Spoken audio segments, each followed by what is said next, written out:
Michelle, what is being in the Victorian? What does that entail? How long is it? What is required? Our program is a minimum of 60 days. Most of our women end up staying 4 to 6 months because we have a step-down transitional program. When we're talking about treatment, I think it's really important to understand that this is a disease of shame. This is one of the most shameful diseases out there, more so than substance abuse addictions. So in order to treat them, it needs to be a shame reduction model. So that's what we use at the Victorian. It's a non-punitive based treatment facility. Okay. These women come in broken, so our job is to empower and to build them back up. And what are some of the things you do? Is it all discussion? I mean, I know you have certain it's therapies. A full milieu of different treatment different treatment services, excuse me. So we use individual therapy, we use process groups, group therapy, as well as neurobehavioral learning and neurofeedback. Which is a really fascinating new treatment that I think will be everywhere here shortly.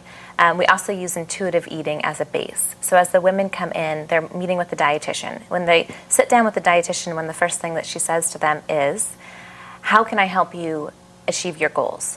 So super important to be empowering the women and bringing them literally and figuratively into our treatment team. So they're starting with measuring out all of their own foods. And then once they have that down, usually about a month, depending on what, of course, eating disorder they have, then they would move to reverse measuring.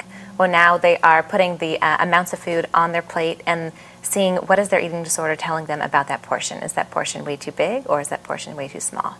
So once they get used to reverse measuring and they have that down, then they move to intuitive eating, which is hopefully how all of us here today eat.